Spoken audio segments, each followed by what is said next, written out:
اللہ من الشیطان الرجیم بسم اللہ الرحمن الرحیم السلام علیکم ورحمۃ اللہ وبرکاتہ۔ معزز سامعین، آپ دیکھ رہے ہیں ہمارا یوٹیوب چینل غوثیہ قادریہ۔ میں ہوں آپ کا میزبان حافظ محمد احسان عرفانی۔ ہم آپ کے سامنے اصلاح معاشرہ کے تحت ایک خوبصورت پروگرام دعا کے حوالے سے آپ کے سامنے پیش کر رہے ہیں۔ میں دعا کرتا ہوں اللہ تعالیٰ آپ کو سننے اور ہمارے اس کار خیر کے ساتھ شامل ہونے کی توفیق عطا فرمائے، اور میں گزارش کروں گا اپنے سامعین اور ناظرین سے کہ ہمارے اس پروگرام کو سن کر جہاں تک ممکن ہو سکے تو آگے ضرور شیئر۔ اللہ رب العالمین نے اپنی لاریب کلام قرآن مجید قرآن حمید کے اندر ارشاد فرمایا، وقال ربکم ادعونی استجب لکم، اور تمہارے رب کا یہ حکم ہے کہ مجھ سے دعا مانگو، میں تمہاری دعا قبول کروں گا۔ تو دعا کے متعلق ہم نے آج جو ہمارے مہمان ہیں ان کو ہم نے دعوت دے رکھی ہے۔ اپنے مہمان سے آپ کو تعارف کرواتا ہوں۔ آج ہمارے ساتھ موجود ہیں جناب حضرت علامہ مولانا محمد زبیر عرفانی صاحب۔ آپ نے اپنی درس نظامی کی تعلیم بھیرا شریف سے مکمل فرمائی ہے، دارالعلوم محمدیہ غوثیہ کے فاضل ہیں، اور اس کے علاوہ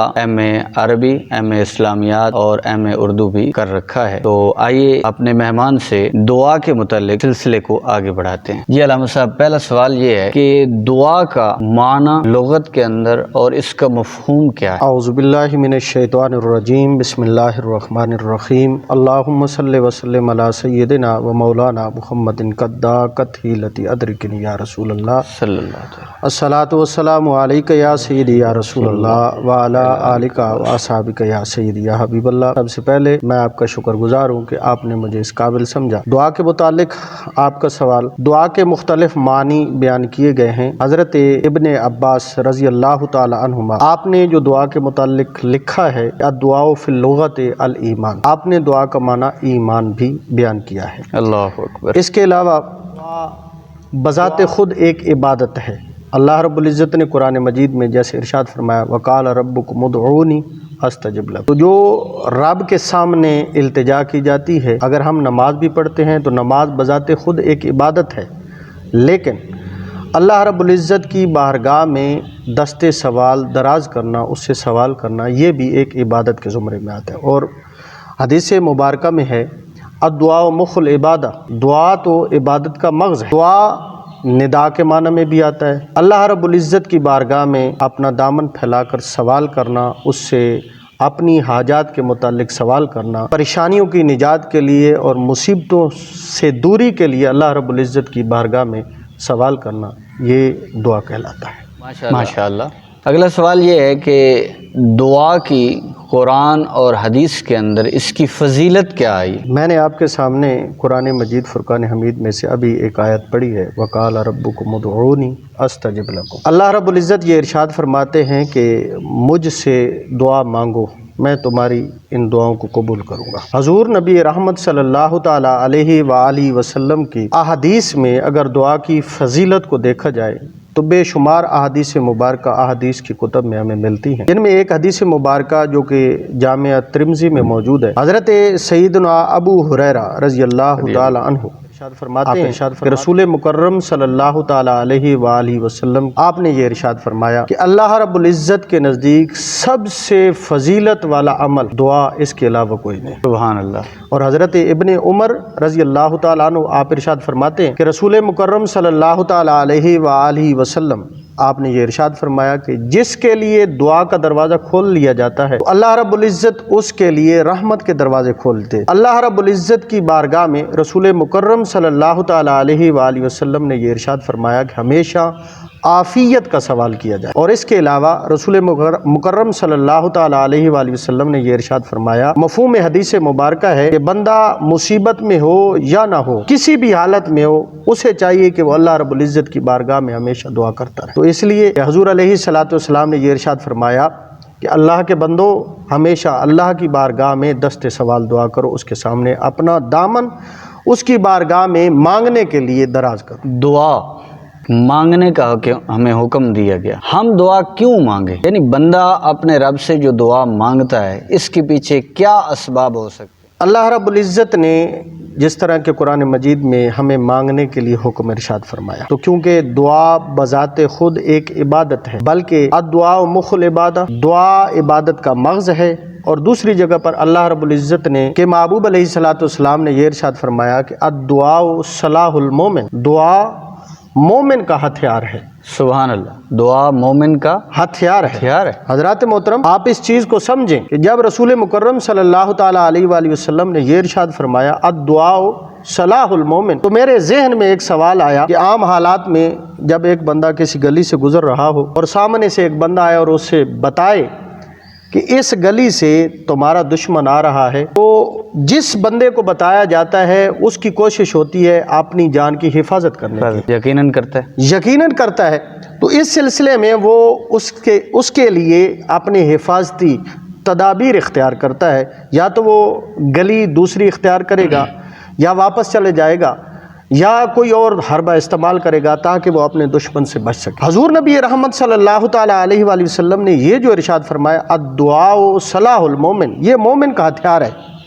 تو اس میں آپ غور سے دیکھیں اور اس میں سوچیں کتنی باریکیاں ہیں اللہ رب العزت کے محبوب نے اس میں ارشاد فرمائی کہ ایک بندہ مصیبت میں ہو، اسے یہ سبق دیا گیا کہ تم کسی اور کے دروازے پر نہ جاؤ بلکہ اللہ کی بارگاہ میں آ جاؤ، تمہارے پاس بہت بڑا ہتھیار موجود ہے تمہاری حفاظت کے لیے۔ اگر مصیبتوں نے تمہیں آ کے گھیر لیا ہے، پھر آ جاؤ اللہ کی بارگاہ میں، اپنے دامن طلب کو وسیع کرو، بڑھاؤ، دامن طلب کو پھیلاؤ، پھر اللہ کی بارگاہ میں دعا کرو، یا اللہ یہ میرے اوپر مصیبت آئی ہے، اس تکلیف میں میں مبتلا ہوں، تیری بارگاہ میں میں التجا کرتا ہوں اور تو ہی دعاؤں کا قبول کرنے والا ہے، اس لیے میری اس مصیبت کو مجھ سے دور فرما۔ ماشاءاللہ، ہم نے حضور علیہ السلام کی حدیث مبارکہ بھی سنی کہ حضور علیہ السلام نے ارشاد فرمایا دعا کیا ہے؟ مومن کا ہتھیار ہے۔ ماشاءاللہ۔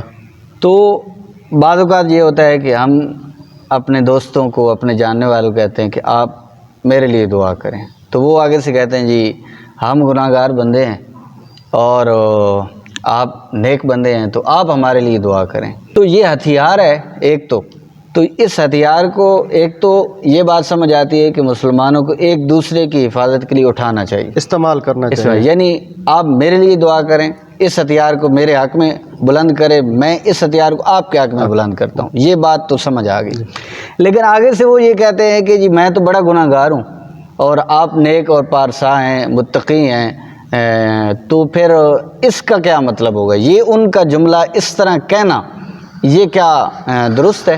بڑی خوبصورت بات آپ نے کی ہے حافظ صاحب۔ اصل میں حقیقت یہ ہے کہ اللہ رب العزت جس طرح نیک آدمی کی دعا کو قبول کرتا ہے، اس سے کہیں زیادہ وہ گناہ گار کی دعا کو قبول کرتا ہے۔ اللہ اکبر۔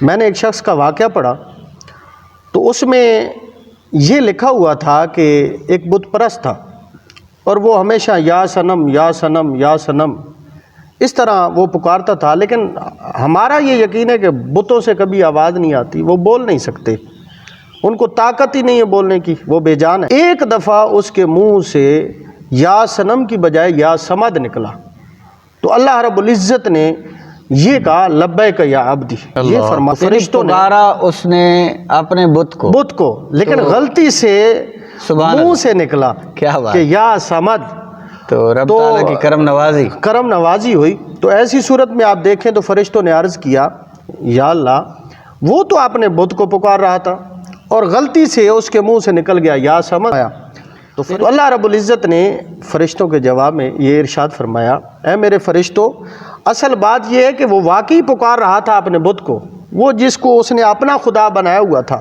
اس نے کبھی جواب نہیں دینا اور نہ ہی اس نے کبھی دیا تھا، لیکن آج کے اس وقت میں اس لمحے میں اس کی زبان سے غلطی سے نکل گیا، زبان پھسل گئی، لیکن اگر میں اس وقت جواب نہ دیتا لبیک یا عبدی یہ نہ فرماتا تو اس بت میں اور میری ذات میں فرق کیا رہ جاتا؟ اللہ اکبر۔ تو گناہ گار جتنا بھی بندہ ہو، اللہ رب العزت کی جو ذات ہے اگر گناہ گار اس کی بارگاہ میں آتی ہے تو اللہ کی رحمت دوڑ کر اس کا استقبال کرتی ہے۔ نیک تو نیک ہی ہیں، وہ تو اللہ کی بارگاہ میں ایک بندہ ہے کہ اس نے اپنے بت کو پکارا جی اور اس کی زبان پھسلی، اس کا ارادہ نہیں ہے، خیال نہیں ہے، اس کی زبان سے یوں ہی یا سمد نکلا جی، تو اللہ کی کرم نوازی اس بندے پر ہے جی کہ جو نہیں ماننے والا، اس کو پتہ ہی نہیں ہے میں نے پکارا کس کو ہے، پھر بھی رب تعالیٰ اس کے اوپر اپنی رحمت نازل فرما رہا ہے، تو پھر جو بندہ پوری تیاری کے ساتھ، پورے تیقن کے ساتھ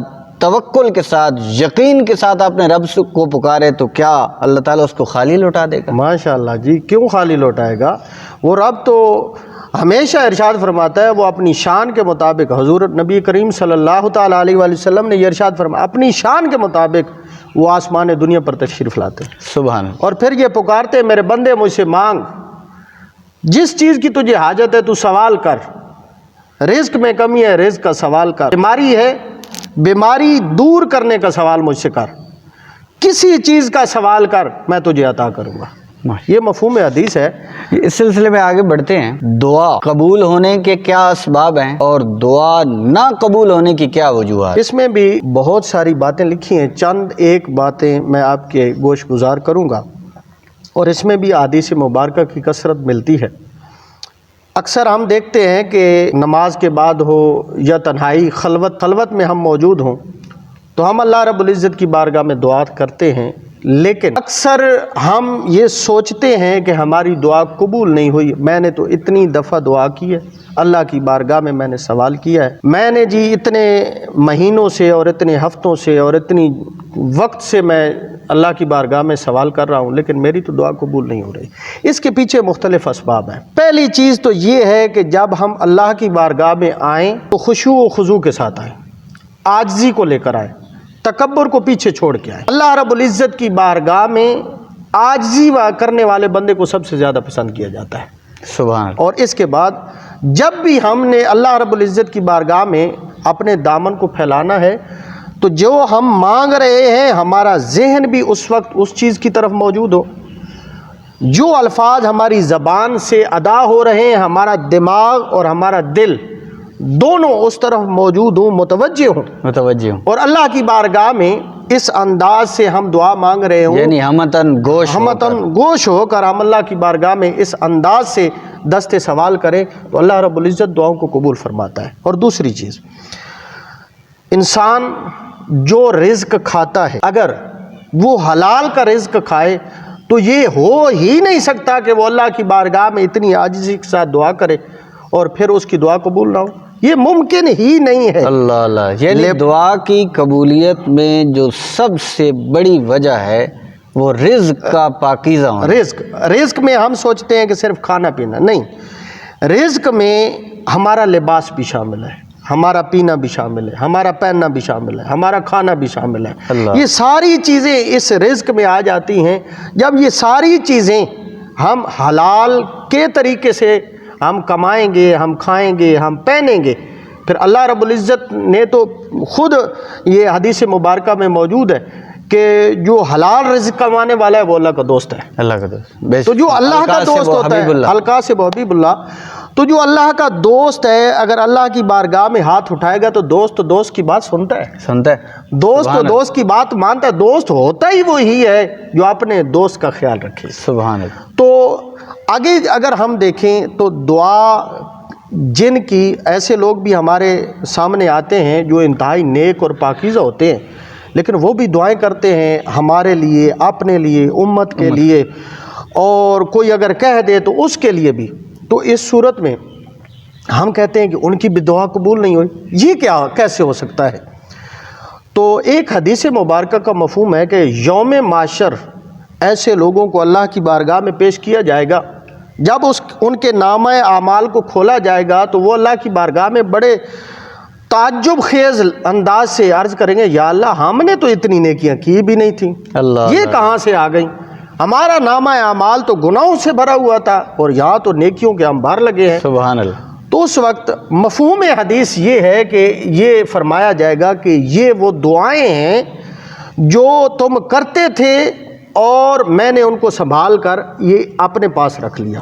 اور یہ روایات میں کثرت سے آتا ہے کہ کچھ دعائیں ایسی ہوتی ہیں جو دنیا میں قبول ہوتی ہیں اور کچھ دعائیں ایسی ہوتی ہیں جن کو اللہ رب العزت سنبھال کر ہمارے لیے آگے کا حصہ بنا دیتا ہے۔ میرے ذہن میں ایک حدیث مبارکہ آ رہی کہ کچھ دعائیں ایسی ہوتی ہیں کہ اللہ تعالیٰ ان کو دنیا میں پورا فرما دیتا ہے، اسی حدیث مبارکہ کے ساتھ ملتی جلتی۔ جی اور جو دعائیں ہمیں لگتا ہے وہ قبول نہیں ہوئیں، حدیث مبارکہ میں اس کی وجہ بیان کی گئی، یا تو وہ دعائیں اللہ تعالیٰ ہمارے گناہوں کا کفارہ بنا دیتا ہے، جی یا پھر وہ دعائیں ہمارے لیے آخرت میں ذخیرہ فرما دیتے ہیں. یعنی کہ سمجھنے کی بات یہ ہے کہ ہمیں لگا کہ ہماری دعا قبول نہیں ہوتی، تو اس کے پیچھے دو سبب ہیں. یا تو وہ دعا ہمارے گناہوں کا کفارہ بن گئی، وہ گناہ جن کا ہمیں علم نہیں ہے، یا پھر اس دعا کو اللہ نے ہمارے لیے آخرت میں ذریعہ بنا دیا. اور دوسرا جو میں بیان کر رہا تھا، اس چیز میں عاشقوں نے ایک بات لکھی ہے، سبحان اللہ، اور روایات میں بھی یہ ملتا ہے ہمیں کہ جب اللہ رب العزت یہ ارشاد فرمائے گا نا کہ یہ تمہاری وہ دعائیں ہیں جو تم دنیا میں کرتے تھے اور میں نے ان کو سنبھال کر ادھر نیکیوں میں تبدیل کر کے رکھا. جب وہ نیکیوں کے انبار دیکھیں گے نا تو اس وقت جتنے بھی گناہگار لوگ ادھر کھڑے ہوں گے نا، جن کی دعائیں دنیا میں قبول ہوئی ہوں گی، تو وہ بھی اس خواہش اور تمنا کا اظہار کرتے پھرتے ہوں گے کہ کاش کہ ہم بھی ہماری وہ جو دعائیں دنیا میں قبول ہوئیں وہ نہ ہوئی ہوتی اور ادھر ہمیں اس چیز کا اللہ رب العزت کی طرف سے یہ تحفہ مل جاتا. یعنی کتنا بڑا انعام ہے. جہاں دعا عبادت ہے وہاں پر دعا ہمارے گناہوں کا کفارہ بھی ہے، آخرت کے لیے ذریعہ نجات بھی ہے، نیکیوں کا ذخیرہ بھی ہے، اللہ رب العالمین کے قرب حاصل کرنے کا بہترین ذریعہ. یہی تو ہے نا دعا مخ العبادہ، یہ عبادتوں کا مغز ہے. اور اللہ رب العزت کی بارگاہ میں یقین رکھیں کہ اللہ رب العزت کی بارگاہ میں آپ آئیں عاجزی کے ساتھ، انکساری کے ساتھ، جو مانگنا ہے، کیونکہ وہ جو ہے نا وہ مالک الملک ہے، بادشاہوں کا بادشاہ ہے، وہ تو بادشاہیاں عطا کرنے والا ہے، بادشاہیاں عطا کرنے والا ہے. اس کے سامنے آپ اس انداز سے دعا نہ مانگے کہ میں نے تو دعا مانگی ہے پتہ نہیں شاید قبول ہوگی یا کہ نہیں ہوگی، بلکہ اس تیقن اور یقین اور اعتماد کے ساتھ دعا مانگی کہ میں اللہ کی بارگاہ میں ہاتھ پھیلانے لگا ہوں، دامن پھیلانے لگا ہوں. اللہ رب العزت ضرور فرمائے گا، کیونکہ اس کی شان ہے کہ انما امرہ اذا اراد شیئا ان یقول لہ کن فیکون. اس یقین کے ساتھ بندہ کہے کہ مالک تو کن میرے حق میں فرما دے، تو پھر ہو ہی نہیں سکتا کہ دعا قبول نہ ہو. دعا قبول ہوتی ہے ہر اس بندے کی جو اللہ کی بارگاہ میں تیقن اور یقین اور پر اعتماد ہو کر آتا ہے. اچھا ساتھ ساتھ یہ بتا دیجئے کہ بہترین دعا کیا ہے؟ یعنی کہ حدیث مبارکہ میں یقیناً بہت ساری دعائیں حضور علیہ السلام نے بہت سارے مواقع کے اوپر بیان فرمائی ہیں، تو بہترین دعا جس کو حدیث مبارکہ میں ذکر کیا گیا وہ کیا ہے؟ حضور نبی رحمت صلی اللہ تعالیٰ علیہ وآلہ وسلم کی حدیث مبارکہ ہے افضل الذکر لا الہ الا اللہ و افضل الدعاء الاستغفار. اور کما قال نبی صلی اللہ تعالیٰ علیہ وسلم کہ سب سے افضل جو ہے نا یہ سب سے اوپر والی ڈگری ہے. اللہ یعنی اس کے اوپر اور کوئی نہیں. بالکل سب سے افضل ترین جو ذکر ہے اللہ رب العزت کا وہ لا الہ الا اللہ محمد الرسول اللہ. سبحان اللہ. اور وہ افضل الدعا یہ حضور نبی رحمت صلی اللہ تعالیٰ علیہ وآلہ وسلم نے اسی دعا کی فضیلت کو بیان کرتے ہوئے سب سے جو بہترین دعا ہے وہ اللہ کی بارگاہ میں اپنے گناہوں کی معافی طلب کرنا. اللہ اللہ اللہ. جب ہم اللہ رب العزت کی بارگاہ میں اپنے گناہوں کی معافی طلب کرتے ہیں تو یقین رکھیں اللہ رب العزت گناہوں کو بھی معاف فرماتا ہے، ہماری نیکیوں میں بھی اضافہ کرتا ہے اور ہمارے درجات میں بھی اضافہ کرتا ہے. اچھا یہ دیکھیے نا کہ یہ آپ نے حضور علیہ السلام کے حدیث مبارکہ بیان فرمائی کہ افضل الدعاء الاستغفار، اور حضور علیہ السلام کیا ارشاد فرماتے ہیں کہ میں اپنے رب سے دن میں 70 مرتبہ استغفار کرتا ہوں. تو آپ تو معصوم عن الخطا ہیں، تو پھر اس استغفار کا کیا مطلب ہوگا؟ استغفار چونکہ دعا ہے تو اس کا کیا مطلب ہوگا؟ حضور نبی رحمت صلی اللہ تعالیٰ علیہ وآلہ وسلم آپ نے یہ ارشاد فرمایا ہے کہ میں دن میں اللہ رب العزت کی بارگاہ میں 70 مرتبہ استغفار کرتا ہوں. تو کیونکہ استغفار بہترین دعا ہے اور دعا ایک عبادت ہے. سبحان اللہ. تو اللہ رب العزت کی بارگاہ میں استغفار کرنا حضور نبی رحمت صلی اللہ تعالیٰ علیہ وآلہ وسلم کی نسبت سے تو اس میں مفسرین نے یہ لکھا ہے کہ حضور کا استغفار کرنا، حضور تو گناہوں سے پاک ہے، بے شک، وہ تو معصوم عن الخطا ہے اور انبیاء کا خاصہ بھی یہی ہوتا ہے. تو یہ حضور کا استغفار کرنا، اس میں پہلی بات تو یہ ہے کہ اللہ رب العزت کی بارگاہ میں جو آپ دعا کرتے ہیں اللہ رب العزت آپ کے درجات پہ اضافہ فرماتا ہے، آپ کی شان میں اضافہ فرماتا ہے. اور دوسری چیز اس میں امت کے لیے بھی سبق ہے، امت کے لیے بھی سبق ہے کہ جس طرح اللہ کے نبی نے یہ ارشاد فرمایا کہ میں 70 مرتبہ دن میں یہ دعا کرتا ہوں، استغفار کی دعا کرتا ہوں، تو امت کے لیے یہ سبق ہے کہ اللہ کا نبی اگر اللہ کی بارگاہ میں استغفار کی دعا کرتا ہے تو امتی کو بھی چاہیے کہ بڑھ چڑھ کر حضور علیہ السلام کی اس سنت کو بھی ادا کرے، اس طریقے کو بھی اسی طرح اپنائے جس طرح حضور علیہ السلام نے یہ اپنایا۔ اور ہم تو کیونکہ گناہ گار ہیں، ہمیں تو چاہیے، ہمارے اعمال اتنے اچھے نہیں، ہمارے اعمال اس قابل ہی نہیں ہیں جس کا پر ہم تیقن سے کہہ سکیں کہ اللہ رب العزت ہمارے اعمال کی وجہ سے ہماری بخشش فرما دے گا۔ ہاں، یہ دعا ہی ہے کہ اللہ رب العزت کی بارگاہ میں اگر ہم اپنے دامن کو پھیلائیں گے، ایک تو حضور کی سنت ادا ہوگی، پھر افضل جو کام ہے وہ ہم اللہ رب العزت کی بارگاہ میں۔ اللہ سورہ نوح کے اللہ رب العالمین نے اسی استغفار کے مطلب بڑی خوبصورت آیات مبارکہ ہیں۔ کیا بار تعالیٰ ہے استغفروا ربکم، تم اپنے رب سے استغفار کرو، انہ کان غفارا، کیونکہ وہ غفار ہے، بخشنے والا ہے۔ اور مزید آگے جو ہے نا وہ کرم نوازیوں کی بارش فرما دی کہ اگر تم استغفار کرو گے نا تو ہوگا کیا، یرسل السماء علیکم مدرارا، اللہ تمہارے اوپر بارش نازل فرمائے، وَيُمْدِدْكُمْ بِأَمْوَالٍ وَبَنِينَ، اللہ تمہاری مال کے ساتھ بھی مدد فرمائے گا اور بیٹوں کے ساتھ بھی۔ یعنی کہ یہ آیت مبارکہ بتلاتی ہے کہ اگر تمہیں بارش چاہیے تو بھی استغفار کرو، اگر تمہیں مال چاہیے تو بھی استغفار کرو، اگر تمہیں اولاد چاہیے تو بھی استغفار کرو۔ یعنی استغفار بھی دعا اور بہترین دعا۔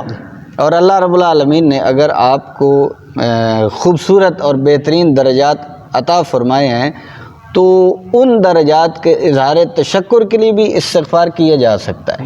جی ضرور کیا جا سکتا ہے۔ دعا کرنے کا صحیح طریقہ کیا ہے؟ دعا کرنے کا صحیح طریقہ جس طرح کہ پہلے میں نے عرض کیا اسی چیز میں کہ سب سے بہترین ہے کہ آپ اللہ رب العزت کی بارگاہ میں انتہائی عاجزی کے ساتھ دو زانو ہو کر، ویسے تو حدیث مبارکہ میں نے پڑھا ہے کہ سب سے جو اللہ کی عبادت میں سجدہ جو ہے نا انتہائی عاجزی والی چیز ہے، تو سجدے میں جا کر اگر اللہ رب العزت کی بارگاہ میں استغفار کیا جائے، اپنے گناہوں کی معافی مانگی جائے تو یہ سب سے افضل ہے۔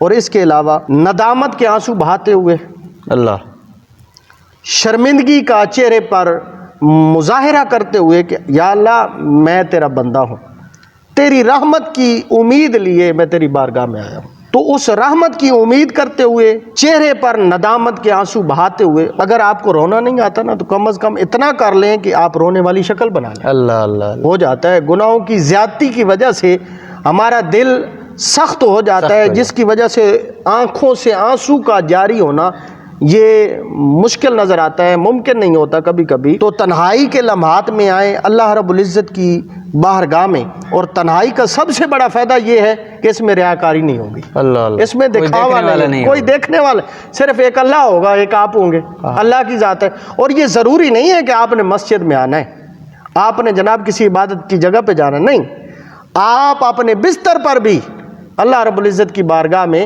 اپنے گناہوں کی معافی طلب کر سکتے ہیں۔ آپ کسی جگہ پر میدان میں چلے جائیں، جنگل میں چلے جائیں، کسی بھی جگہ پہ چلے جائیں، بس عاجزی آپ کے اندر ہونے چاہیے، بس عاجزی کے ساتھ آنا بندے کا کام ہے، اور اس کو قبول کرنا اور اللہ رب العزت کا تمہارے گناہوں کو معاف کرنا یہ بندہ تیرا کام نہیں ہے، صرف اللہ کا، اللہ کا۔ سبحان۔